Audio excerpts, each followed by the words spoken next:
Hey, you're listening to Stop the Scroll, a social media marketing podcast, and I'm your host, Heidi Schmidt.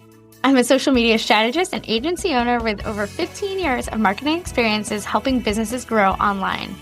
We'll be diving into what you need to know so that you can show up confidently online without the overwhelm. Get your notebook ready to jot down some amazing marketing gems, and let's dive into it. Welcome back to another episode of Stop the Scroll. I'm your host, Heidi Schmidt, and today it's just about the end of Q2, so I wanted to go back to my latest kind of quarterly series, which is What's Going On in Social Media. That's actually the name of the series. I don't think I ever named it, but that's what it's going to be called. So, last quarter, we kind of did an end of Q1 update on some of the big changes that we've seen across some of the big social media platforms. And as we all know, social media changes fast. And this quarter, a lot kind of happened. So whether you're a small business owner trying to do your own social media and not sure what's working, what's not working, or a creator or a coach or whoever you are, staying current can, in some cases, make or break your strategy. Ultimately, we know strategies are not tactical per se, but your strategy is a messaging. And if you're not utilizing the right tactics to get out your strategy and your messaging, then it's all going to fall flat. So we're going to do some quick hits on the major updates from Facebook, Instagram, LinkedIn, and TikTok, and what these changes kind of mean for your overall social media strategy. So we're going to start with Meta. And Meta kind of didn't make any major changes.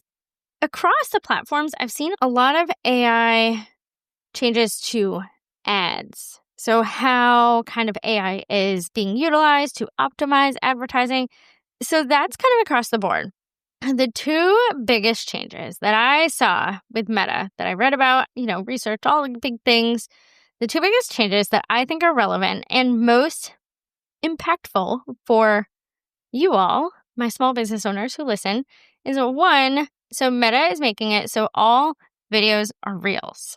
I don't know if this includes live videos, but any sort of video that you upload to the platform is now going to be a reel. So be mindful because there's lots of opportunity to optimize those reels for optimal reach. Capitalizing on trending audio, all of those things, like all videos, reels.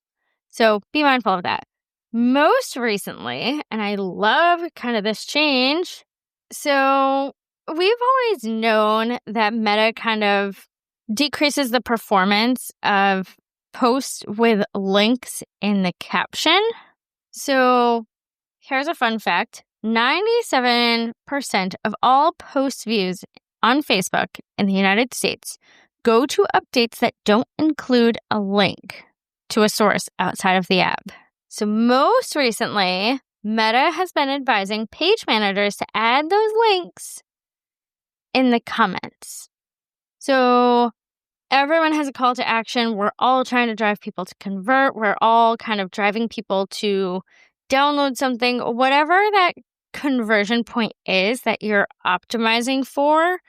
When you're optimizing for conversion or whatever type of content you're pushing people to read or listen to, add the link to the comments and your post will perform much better.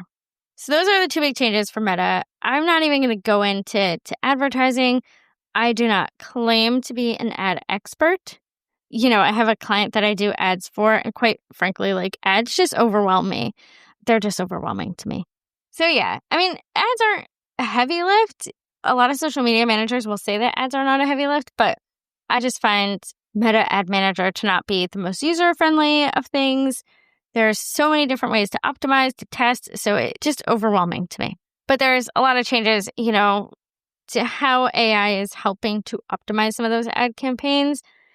I didn't go down that rabbit hole, but those have been some of the big changes on the Meta ad front. If you run a lot of Facebook ads, may be worth looking into. Over on Instagram, we saw the launch of Edits, which is Instagram's response to CapCut, because we all know that Instagram is a giant flippin' copycat. And they've been behind the eight ball with TikTok probably for the past like 5 or 6 years. I think that they've just, with TikTok's popularity and TikTok's algorithm, they have a better idea for what you like, I think, on the TikTok algorithm, based on what you search for, based on what you engage with. Meanwhile, I saw this comment, and it might have actually been on TikTok, possibly on Instagram, but they talked a lot about Instagram and Meta. I'm going to use Meta in general because I know that even though Instagram has its own algorithm, Instagram/Meta will show you things that, I don't know, like it goes either way. It can't anticipate what you want to see based on what you engaged with, I don't think. It doesn't do that as well as TikTok. That's just me. My power is flickering. We're going to try to plow through this because I don't want to have to re-record it because I recorded this once and then I hated it and I was like, eh. So this is the second time recording this episode. Fun fact. So trial reels are a big thing in Instagram. They recently rolled this out. Trial reels are basically shown to a selection of users who don't follow you, but they give you the early insight into the likely performance of your reel. Quote, thank you, Social Media Today. After trying trial reels, about 40% of creators who started posting reels more often, and of those who did, using trial reels, 80% saw an increase in reels reach from non-followers. So it's a great way to extend your reach, especially to that non-following audience, and also to kind of test out your messaging. Like, hey, is this falling flat? Like, how is this doing? So trial reels are a big thing, and there's lots of influencers out there, creators, social media managers. I'm very curious of how I'm going to get through this before my power goes out. I feel like it's been flickering for the past 5 minutes. I haven't lost internet yet. Fun fact, you're getting like the live stream of Heidi Through the Storm. My husband and my son went out to the movies and the wind just picked up and I'm like, whoo dang. I will not be going to meet my friend early to beat the storm because the storm beat me. Anyhow, total sidebar. Sorry, total distraction. Anyhow, so trial reels are a big thing, and they're really great to kind of test your messaging out to reach that non-following audience. So I highly encourage playing around with it a little bit, seeing what performs, all that kind of fun stuff. Like, it's there to be trial. Like, it's a great way to A/B test your reels to see what hits and what doesn't. In edits, so edits being that response to CapCut, which most social media managers will tell you that it falls much flatter than CapCut. Although I was reading something the other day that was like, CapCut just updated their terms and condition and they're kind of trash and no one should be using it anymore. So I've got to do more of a deep dive into that.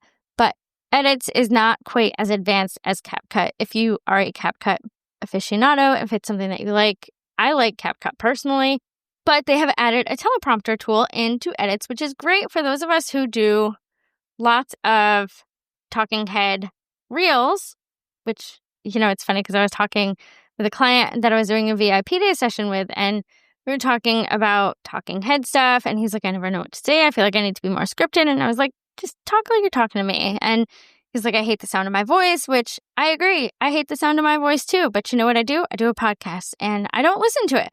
Fun fact, before I keep going back, so many like sidebars and whatever, I do not actually listen to my podcast before I approve them.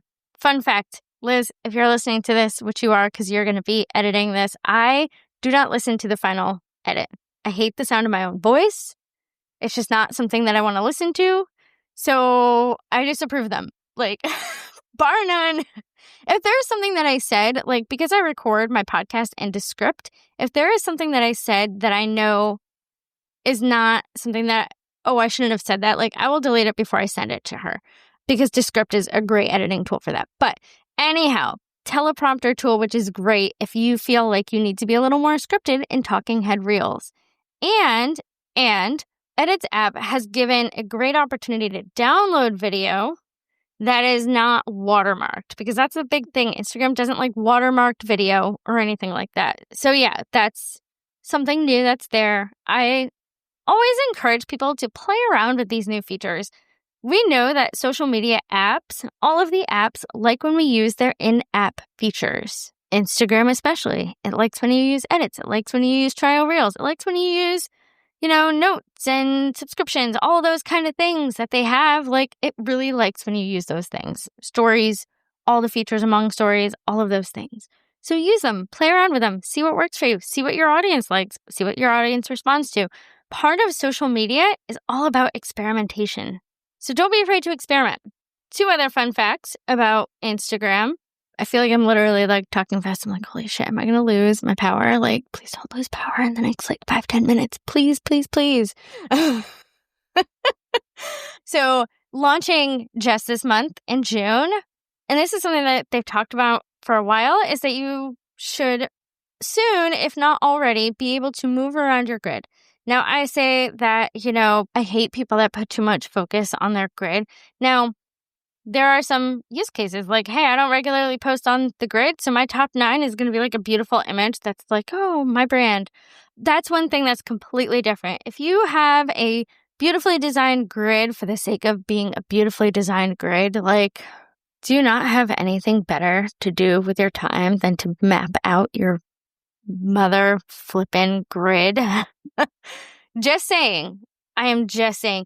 And I try to be really thoughtful for my clients, like what their grids look like. Obviously, I was just at a retreat last month and a big thing about branding came up, and like it really caused me to redo all of my Reels covers.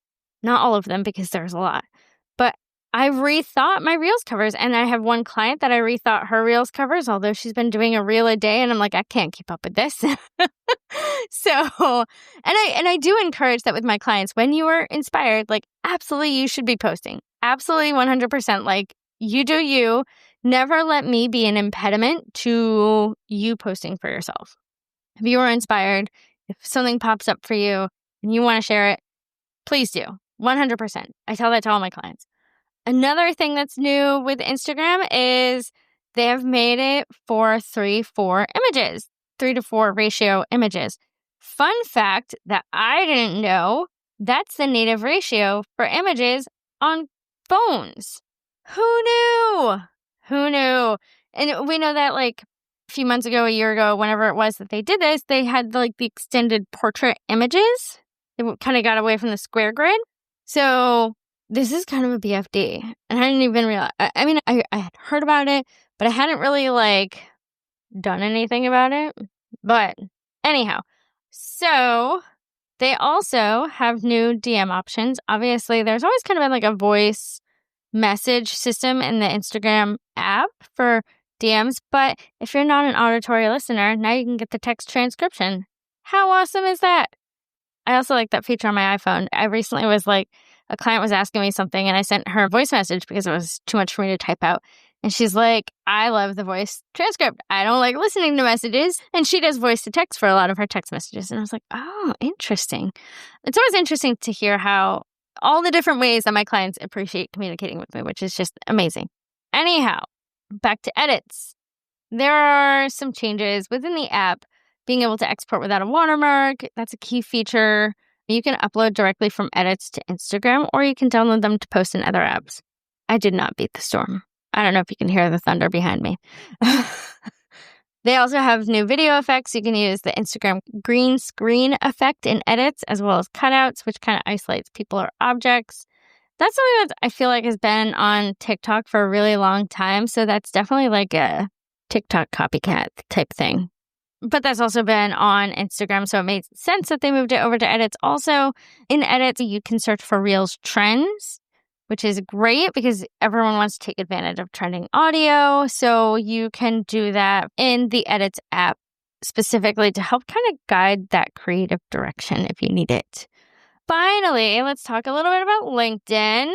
So LinkedIn now has an integration with Adobe Express. I, for one, am not an Adobe girl. That's just me. I've never really played around with it. The times that I have kind of tried, like, it's just so much easier and faster for me to use Canva, like Canva all the way. But I know a lot of people use Adobe Express, and I think it's great that they have that integration with LinkedIn. Canva has kind of an integration where you can design something and then schedule it right onto most social media platforms. So I can appreciate any sort of integration that makes a social media manager's life easier. Video is just, this is kind of been a trend that we've seen really over the past 6 months to a year, is that video is just bigger and bigger. We know that it's performing better. It gets better engagement. Like most people are watching video on pretty much any social media app. So it makes sense, even though LinkedIn was a little late to that game, it makes sense that now they're like fully invested in video. I also really appreciate that over the last quarter, LinkedIn added new post analytics to help guide your content strategy. Specifically, they are showing profile activity stemming from each of your posts. And so what they had said, and I read this on Social Media Today, we often hear our members ask for more insight as to how professionals are engaging with their content beyond likes or views. We've rolled out new post analytics to help you efficiently connect your content to meaningful outcomes. You'll now see when a post drives profile views and new followers, available to all members, and clicks to your premium custom button like your website or newsletter if you're a subscriber. These signals reflect how your content is sparking interest, growing your presence, and motivating your audience to take action. And I always say that profile views are such an important metric across any social media platform, because that shows like if you post a reel and someone wants to learn more about you, they're going to go to your profile, right? Like if they see your video or post or something, like how do they engage with you more? They're going to go to your profile. They're going to choose to follow you, or, hey, I'm going to click on that link to contact you, or I'm going to DM you. Like profile views is such an important metric in social media because it definitely shows, like this quote from LinkedIn, shows that sentiment that people are either inspired or, they are triggered to take some sort of next action by going to your profile. So I'm really excited about this one. For so long, I've just relied on Loomly analytics for my clients, but now I think I'm really going to have to dive into the LinkedIn analytics. But that's good because, you want to see what content is the most impactful. For the conversion metrics, we know that traffic to the website, profile views, DMs, that kind of stuff is the most impactful to show conversion or likelihood of conversion from social media. So we want to be able to measure which content is actually doing the thing that we want it to do. And if there's content that isn't doing that, and not every piece of content is going to be created for conversion, we know that. But if there is specifically content that you created with the intent to convert and then it doesn't, because the metrics show this didn't do jack, then you can go back and, this is where I use ChatGPT a lot to optimize content specifically for engagement or conversion, or how do I optimize this reel for more reach? What is a scroll stopping hook? Those kind of things. Those are really great ways to use AI as a tool to optimize your content. Like, especially if you're doing your own content, like use ChatGPT. Don't just be like, give me a Facebook post on blah, blah, blah. No. And I'm going to link to my AI episode that I did a few weeks ago. But no, don't do that. You want AI to act as a high-performing social media manager. Please optimize this caption specifically for blah, blah, blah. That's one of my most used prompts. And I could probably have better prompts anyhow, but that one seems to be doing the trick for me. Another change with LinkedIn is that they've removed custom call to action links from user profiles if you have it. So like on your personal profile, not your page, not your business page, but on your personal profile, a lot of times they've had like subscribe to my newsletter or visit my website. Those kind of buttons on your personal profile, they're going away. So if you have one, don't change it because it'll go away. You'll lose the option to change it. So paid accounts still have the option for those, but they have removed the option to add them from most user profiles. Finally, two last things for LinkedIn. So I found this really interesting, and it doesn't really say much. It kind of shows the Instagram growth, but I thought this was really, really interesting. Thank you, Social Media Today. They said, LinkedIn session. So this was in their April quarterly performance update. So from Q1. So LinkedIn sessions grew 9% with record engagement. However, as per Social Media Today, quote, according to Microsoft, it's all a record with the only real measurement that we have to go on being sessions growth, which has slowed as of late. LinkedIn sessions growth was 11% in the same reporting period in 2024, but it's only 8% now. Basically, all we know for sure based on this overview is that LinkedIn is making more money, the revenue was up 7% year over year, and that users are coming to the app a little more often. So more people are using the app. This is where it matters. This is the thing that matters most to us. Everyone should be on LinkedIn. That's That's my takeaway. And finally, of course, in early April, because I know in Q1 they talked more about video engagement on LinkedIn and how video is becoming more and more of a bigger thing, Canva added LinkedIn video templates, and this helps creators create more engaging video. So if you are trying to do more on LinkedIn, but you're really bad at video, like check out the Canva LinkedIn video templates. Just saying. Finally, the elephant in the room, TikTok. And I redid this episode because the one thing that I wanted to redo was how I talked about like the TikTok extension. So this is being recorded before the extension has actually been granted, but President Trump has said that he will extend another extension to grant another extension as the previous extension expires, which should be like the week that I'm recording this. Obviously, the man has an affinity for the platform. He has noted that he's become a big star in the app with millions of followers, and it kind of helped him turn out the younger vote. But what's going to ultimately happen to it? I mean, ultimately, like, legislation was passed to ban TikTok. The president can't just unilaterally be like, F the legislation, TikTok's fine. He needs to appeal to Congress to repeal said legislation, I think. But, there are reasons to have that. Like, it could just be, I don't know. So there are also questions last month, back in May, how does a new trade deal with China reopen those TikTok renegotiations to sell TikTok to the U.S.? I don't know. I don't know how I feel, however, and, send me an email, DM me on Instagram. Tell me how you feel about a state-run social media platform. Because I am unclear, like, if TikTok is sold to the U.S., would it be a private company buying it out, or would it be the government? I'm not sure how I feel about a state-run social media platform. Just saying, that's just my opinion. And we don't know what's going to happen. That's a whole other rabbit hole that maybe for another day. I don't know. Maybe I'll, like, have my husband do some deep dives on that. He's a big, like, history nerd, and, like, he's a news junkie, and he follows all this kind of stuff. So maybe I'll have him, like, do a deep dive with me. I'll bring him on the podcast and be like, let's talk about TikTok and what do you think is going to happen? And here's why it matters and all that kind of fun stuff. If you're interested in that, tell me if you are. Tell me if you want the deep dive into like the whole TikTok ban, and we will do it. I'll put up an Instagram story when this episode goes live, and you can fill out the poll on my Instagram story. TikTok has also added some more accessibility for features. They've added more AI features for creators selling, all that kind of fun stuff. AI ad features to optimize ads. That's kind of the big trend that we're seeing across the board. And I probably need to do more looking into it. But again, if people want to know, like, meh. But yeah, those are the big updates for Q2. I'm curious to see what happens in Q3. I'm curious as to what features you've liked. Have you tried trial reels? Have you tried edits? Are you even on TikTok? Do you, my amazing listeners, actually give a schmidt about TikTok? Because, I occasionally post videos of my cats over there, but I'm not actually, like, posting regularly. Like, literally, it's whenever I'm inspired and I get cute video of my cats, or I see a fun template.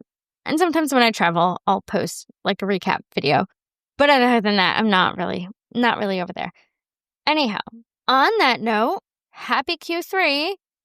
My masterclass is open.